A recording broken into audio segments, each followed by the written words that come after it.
You're listening to a 95bfm podcast. Kia ora e te whānau, kua kotahi ngāhuru karaka I te ata. You're listening to Art Bank.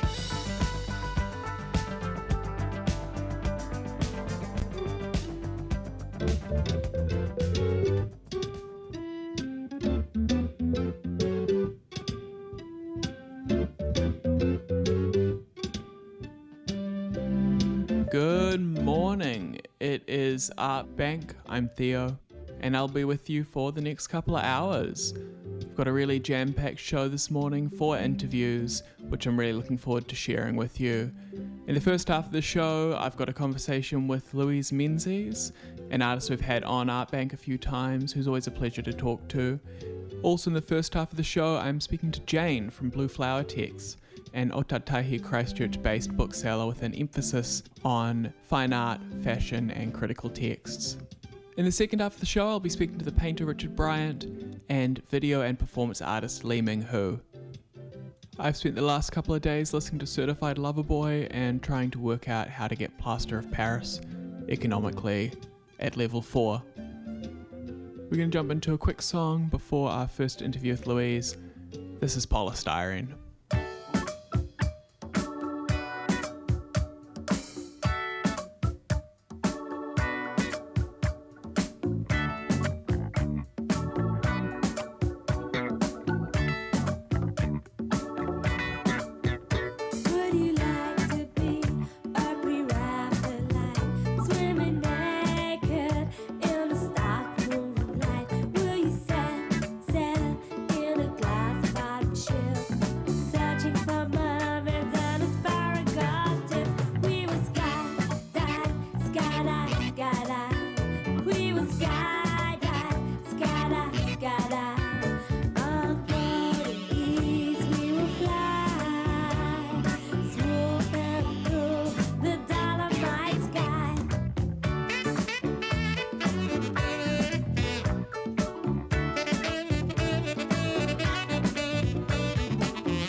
And now the artist Louise Menzies. You're currently working on your docu-FA, and I imagine you've had to kind of move your work home to a home studio or however you can kind of adapt that. How's that been going for you? I've sort of had to pause my regular studio work. Just I live in a small apartment and I don't have space for a studio at home. But I think I feel a bit more prepared for that this time round. I really struggled with that last year, but I guess we're all figuring out ways to work in unideal scenarios. And yeah, so in terms of what I'm working on, I'm doing a bit of writing and I'm doing a bit of research and reading, and I'm just slowly designing some scarves, some textile works.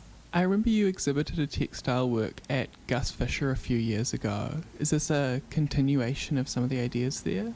Yeah, for sure. It's a form I've been interested in for a while, and in that particular show, I reproduced a Georgia O'Keeffe painting on a piece of silk and had it sewn as a scarf, and the work was worn by the gallery workers for the duration of the show. So to view it, you sort of had to pop into the office and ask to see it, I guess. I don't really know how many people even saw it, how many people did that. But and then I've also used scarves in other ways. I featured one at a show that I did at Te Uru in I think 2017, following my McCann House residency, and I made a bunch of work about Germaine Greer, about her book The Female Eunuch. I kind of stumbled across these note cards which are in an archive in Melbourne, which just kind of detail her process of writing the book, which I found very fascinating. She almost used like a sort of card catalogue system where she'd sort of write ideas and sort of organise them in this card system. Yeah, I mean, I guess she's a really problematic figure. I was kind of interested in that, like what happens when, I guess in the context of call-out culture, and cancel culture and stuff, like what does it mean? What does someone's historical work mean when their contemporary views change? But I really used her notes as a springboard to continue figuring out what more generally, I guess, like the legacy of second wave feminism is. And one of her note cards featured just a sort of scribbled notes around Christine de Pizan, who is sort of late medieval feminist, one of the sort of notable female public figures and intellectuals from that time. And there's this really great image, an engraving, which shows her giving a lecture to an audience of men. There's only a few men, but it's this kind of great image, I suppose, of those roles being reversed. I printed that on a scarf and I hung it in the show. So that was hung, that was displayed as an object. That one wasn't worn. So I guess, and with this work I'm doing now, I'm just sort of at the design stage, and I'm not, rather than, I guess, reproducing existing images kind of as they are, I'm kind of using some content I'm generating myself. I feel like your work has such a coherency. It feels like you're so good at kind of getting to the heart of what it is about something that hooks you. I think I get fixated on a subject often too. I think that's a nice way to put it, trying to get to the heart of something. And I think I'm often trying to get an object to kind of do two things at once. I'm using it as a sort of as a support for a content or an image or a thought or a feeling, to sort of as a way to transmit that. But I'm also more of a formalist at heart than I have. It's taken me a while to realise that I'm also always interested in the form itself. And so I think, like with scarves, I'm really drawn to them as something that has this quite long history as a sort of as a political signifier, as a, whether that's like for a political group or a party or a belief or religion, through to, not to trivialize it, but community groups or clubs, memorabilia, but also these kind of, I guess, as a fashion item, as a brand, but also as like something you might find in a gift shop. And yeah, I guess when I was reproducing the O'Keeffe painting or the De Paysanne image, I think I was really using scarves as a vehicle to comment on the way images circulate and reproduce, and the way that we develop relationships with images, because scarf is something you wear, it's something that's on the body, it's something that it's something that it can be quite intimate garment, and I think I'm interested in how images kind of travel with us, how we kind of get stuck with them. I think once you've sort of seen something, you can't unsee it, and I feel like there are images that I carry around with me as an artist somehow constantly, like they kind of enter you somehow. So yeah, I suppose maybe the scarf is just a very literal way to kind of think about that. Continuing from that idea of how images stick with us, a lot of your work responds to physical ephemera from archives, and I was curious, do you work with online archival projects at all? Is that something that interests you, or are you really drawn to the physical archive? I think that I enjoy like physical archives more than looking at stuff online, but I do look at stuff online too. I think I sort of made a note to myself the other day, like, that's probably a good idea during lockdown. Maybe I can find some material online to work with. The Jermaine Greer content I did view online.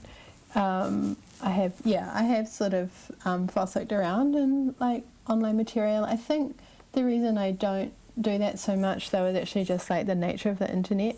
I find it kind of a bit endless and overwhelming, and I think when you can engage with a physical set of materials, you just have a limit to begin with, which is useful. Do you think about other artists in your studio practice? A lot of your work has this referentiality towards art history, but it's removed through a kind of manufacturing context. I think about other artists a lot. I think that the way other artists crop up in my work more recently is really through my interest in what an artistic life is.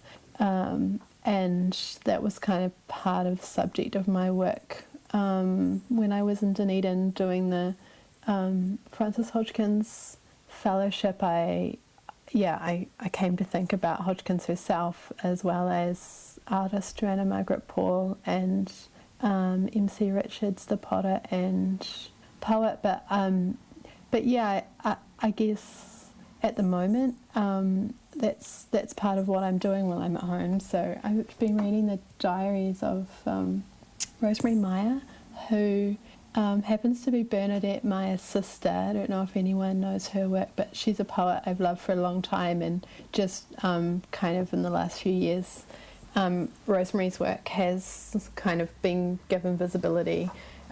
So Rosemary Meyer was working in the 70s in New York, and with kind of textiles and drawing, and also these kind of ephemeral works that would usually happen kind of in public space or outdoors. And but yeah, I guess like some other artists from that time whose work sort of fell off public record and fell out of sort of art world gaze.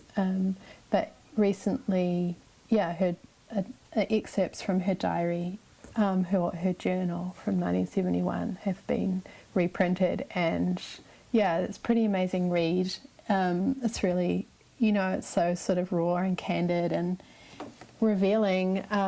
She just like talks really directly about her sort of insecurities and vulnerabilities, just always talking about how she's got no money and how she needs materials and how she's got no ideas, and then what do people think of her work, and I guess just stuff that goes through your head all the time as an artist that you sort of don't usually admit, and who knows what she would think about her journal being published. But there's something very comforting in it, for me. It's like an echo of your own thoughts. I mean, obviously she's writing from a very particular perspective of this time and another time and place, woman artist in the 70s in New York. But, like for context, she was in a relationship with Vito Conchi, and she's going to, John Cage performances, and, she's in a consciousness raising group with Adrian Piper, and, it's very, it's a very interesting document and a totally different window kind of into that period and into that time. Would you characterize your reading as mostly non-fiction or memoir or fiction? Like, what's the bulk of the reading you do?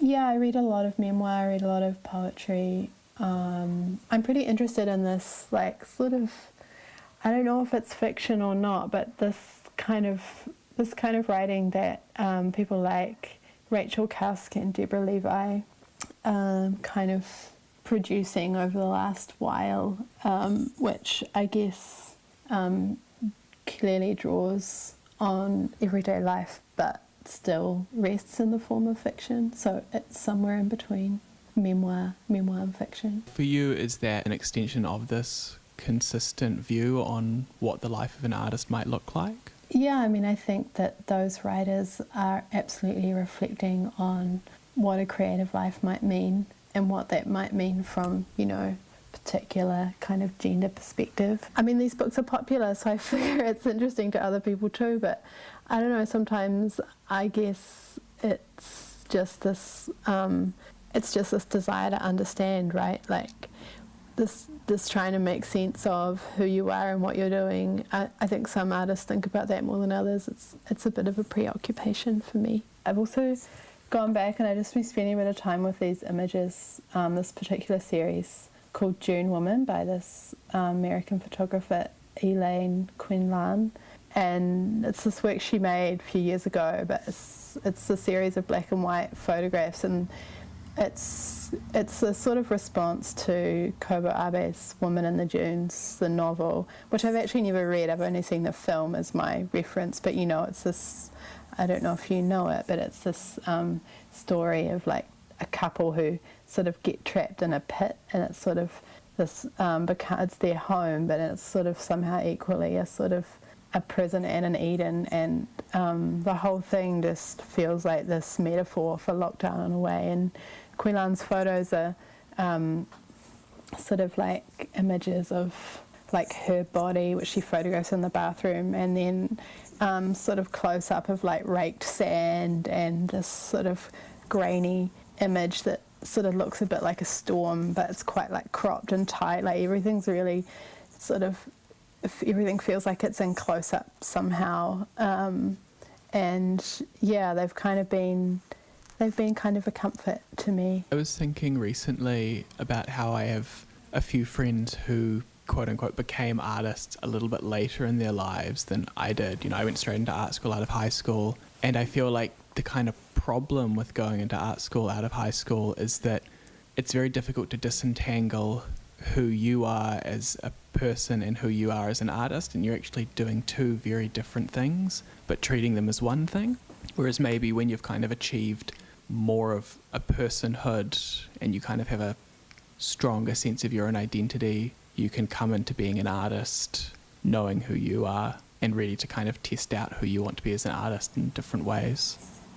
Yeah, I think there are so many different reasons for for making work. There are so many different ways to relate to it as an activity, as a profession, as a very personal project, for a better word. I think the way that I got, my education, my background, and the time I was at art school and the things that were around me, I think there was a kind of a sense that, that was sort of the very tail end of modernism, was still playing out really in this idea of some sort of neutral or objective work being possible, which of course thankfully we've now moved beyond. But so I guess my version of figuring out that whole question of subjectivity is really just to figure out what an artistic life looks like and what that means from my perspective.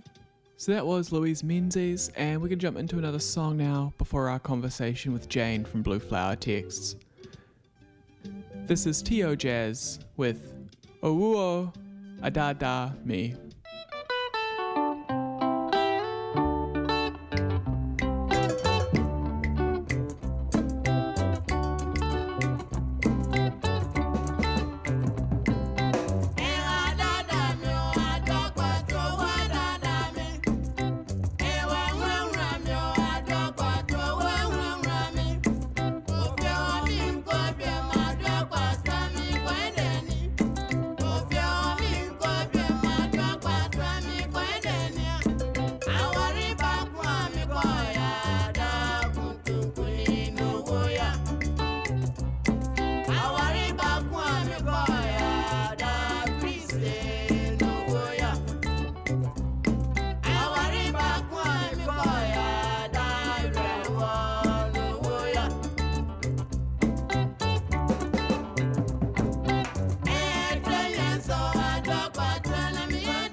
I am talking to Jane from Blue Flower Texts, which is a Christchurch-based bookstore, originally online. Now you've got a physical location? I do, and in between I was also in a stairwell in the Ning building, which was a very kind of transient space, but that was the stepping stone between kind of online and then a proper bricks and mortar. And your emphasis is on art books and critical writing as well as local publishing. Is that fair to say? Yeah, absolutely. And I think trying to fill the gaps of things that I haven't seen a lot of, so sometimes slightly more speculative fiction or fiction that might take a different form to what we're used to seeing. Also quite an emphasis on fashion and textile books as well. So how long has Blue Flower been running and why did you start it? I think I kind of said it out loud probably towards the end of last year, I would say. I think the main stimulus was that I wanted to read a lot of books that I couldn't get my hands on, and I thought, how can I get these books all sent to me? And so I've ended up with a lot of books, and I think just a gap in kind of critical ways of thinking about art and clothing and writing, and the ability for people to see these kind of titles in person and flick through them as well. I think the browsing experience is really exciting for a bookshop. Did you just sort of start emailing publishers and suppliers and saying, hi, I run a bookstore? Like, how does one actually start importing books? I really, it was that, actually. I can't really remember who the first, I think it was the team at Perimeter Books, and they distribute quite a lot of internationally published art books as well. And I think I probably emailed them first to say, hey, I'm going to open a bookshop in Christchurch, and I'm just interested in some kind of wholesale advice. And that was the beginning. And then sometimes when you start doing something, you just find yourself keeping on doing it, and then you have a shop. And do you have a background in book selling or design or publishing? No, I did an art history degree, and I think through that I really was interested in, I guess, more books for that reason, and having access to a really big range of things. And a lot of the time, the fields I wanted to research, I couldn't find a lot of texts, and then also after leaving university, feeling a real absence of those kind of I guess library spaces and places to find books and new authors and new ideas. Yeah, but I don't have any background in book selling, just a lot of background in retail, and I write a little bit as well. Were there any particular titles that, you know, if I say, what's something you're excited to carry, that kind of comes to mind? I think, for example, I am the only stockist in Australasia, actually, of it's like a magazine, but it's definitely more of a book in its format, called Pan and the Dream. And that is a publication that's it's published by a woman called Natalie, and she is in England, but it's a really beautiful amalgamation of fashion imagery and really critical writing about fashion and photography as well. And they produce one copy a year, and the form of it is really beautiful as well. It changes with each kind of issue to reflect the qualities and interests of that particular one. The most recent one is the 5th, and it's called Supernatural, and it's all really big kind of loose leaf, pull out kind of posters. So I think it's a really beautiful ode to the form of the magazine. And it's called Pan and the Dream. Yes. Yeah, they're really great. And when you moved into having a physical space, what was it that made you feel like you really needed to be in physical space? Was it just making things available for people to look at in person, or was there some other imperative? I think, the physical experience of a book, I think, is really important, and I don't think I have the technical abilities to kind of capture that thingness of it in a photo online or anything like that. I think some web stores can do that really well, but it's not my forte, I don't think. But I think that browsing experience and having a space that people who are like-minded could come to. I'm now opposite the Polytech, so I'm hopeful that probably design and fashion students and kids that are there will find it to be a really good kind of resource for them as well. Do you feel like you've picked up on a certain type of reader who's coming into the store, and is there a certain character to the Blue Flower texts? What do you call that, customer? I would say maybe more people that are interested in art or music or film or photography rather than like books first and foremost, and also people who are really interested in publishing practices as well. and how that might not just mean like a simple paperback.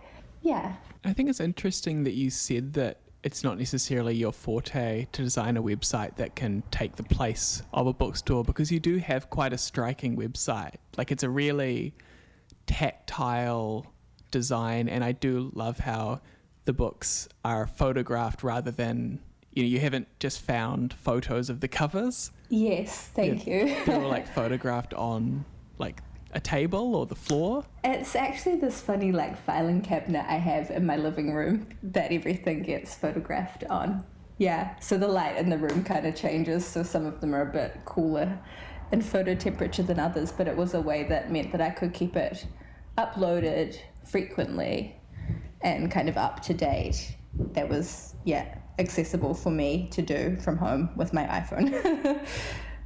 And did you design the website yourself? Yeah, I did the website using like a template from Cargo Collective. I kind of built it from there over a bit of time, but my flower and my logo are both designed by my friend George Pingelli. You've placed an emphasis on the website on books for prisons, and you bring that up as something that's important to the project. Could you talk about that a little? So I think I've always been interested in libraries and people having access to books. So I think last year, possibly, maybe at the beginning of last year, the group Katie Pie Press, they did like a book drive where people could drop titles into either the physics room in Christchurch or I think also Blue Oyster in Dunedin to be donated to the Christchurch Women's Prison. And so from the beginning, I thought it would be really good to kind of continue that work. And Leah, who works at the Christchurch Women's Prison, she's really amazing and kind of just lets me know what sort of titles they'd really like to have. And I see if I can offer them, because really I'm not doing this to be a business or anything. I just do it because I love books and I want people to have access to them. So I just send things on like a monthly basis and try and offer a range of authors and kind of a range of both visual and more text-based books as well. And anyone that is interested can always donate extra things if they want to as well. So be sure to check out the Blue Flower Text website. Here's a bit of Lou Reed, and I'll see you around 11 with more Art Bank.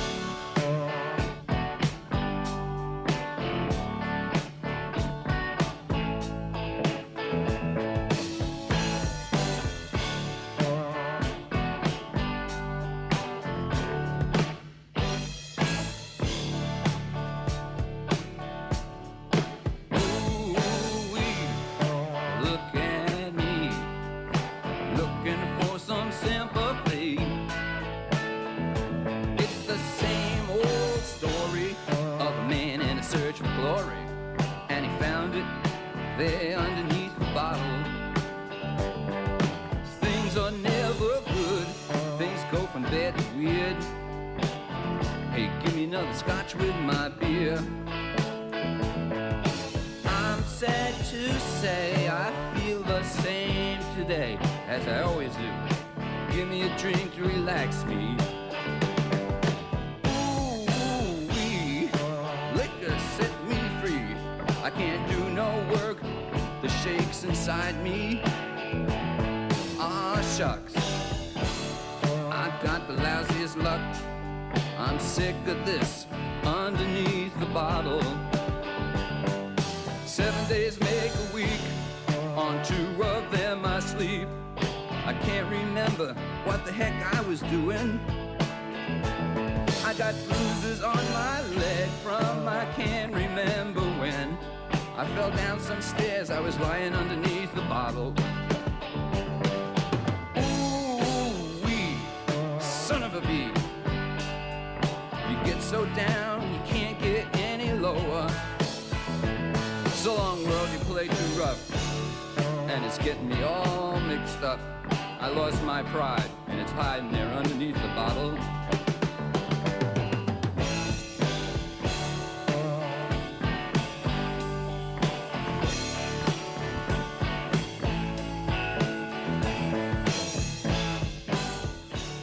You're listening to Art Bank on 95bfm. Are you a hophead? A yeast nut? Or just a normal person who likes things that are good? The Beer Festival, powered by the Beer Spot, is back for 2021. 35 brewers, 9 food trucks, and lazy beats courtesy of 95bfm's finest. All of life's essentials in 3 sessions over 2 days. The Beer Festival, powered by the Beer Spot, November 26th and 27th at the Cloud down the CBD. Tickets and full details at thebeerfestival.co.nz. And don't be a dick. Drink responsibly. Take a Zoomie. Staying in your bubble can be tough. If you need help, it is available to you. For support with grief, anxiety, distress, or mental well-being, you can use the Need to Talk service to speak with a trained counsellor. Just call or text 1737. It's free and available 24 hours a day, 7 days a week. Thank you for doing your best to keep Aotearoa safe. Unite against COVID-19. Brain fog? Lack of focus? Feel like you're reading the same sentence over and over. Feel like you're reading the same sentence over and over. Over and over.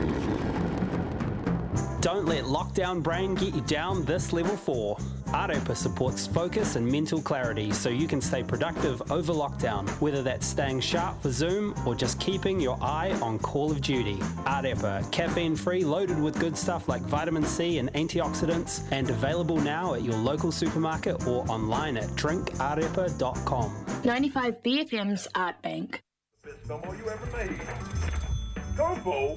Hello? They talking about these niggas sound like what gumbo sound like. Hey, I think we come off better singing than talking. So right. Why don't we sing a song now?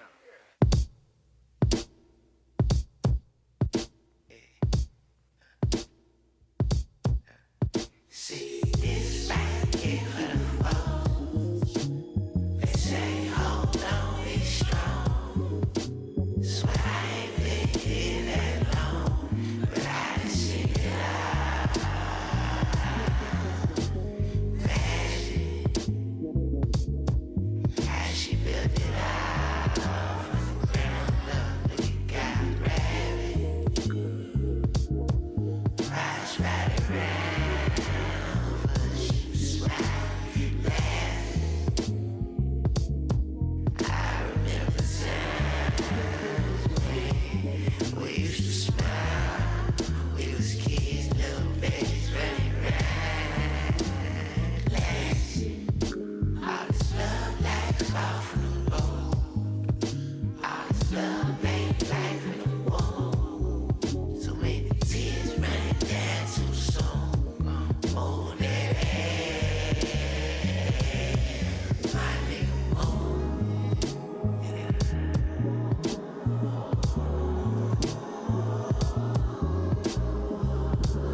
Smiles on. In all the places we've gone, traveled miles too long to count. But what matters isn't the amount, but the quality of the message inside. And I can tell you for sure, we keep it A1. We stay tapped in to the end from day one. Got love from older folks down to the youth. Just let the record play and let the songs be living proof. Can't stop the truth. Nigga, this that gumbo.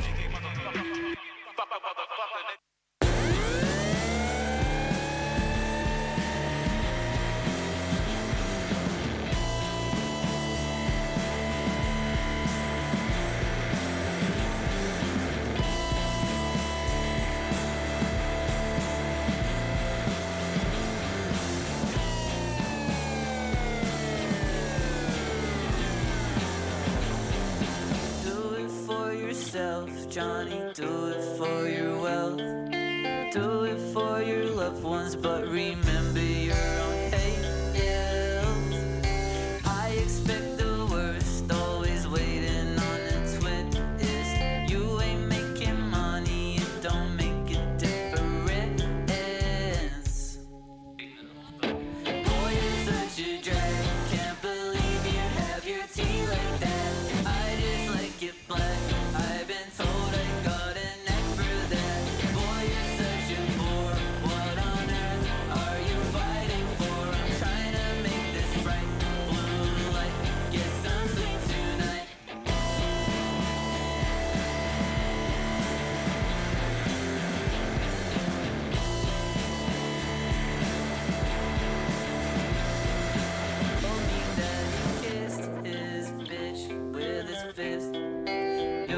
for his wrist, carry twist, that's all on his Christmas list. Hugs for thugs, I'm learning to give a damn. Big plans for an adolescent turning wise man. Boy, you're such a drag, can't believe you have your tea like that. I just like it black, I've been told I got it.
Darling, but is it art? Art Bank on 95 BFM.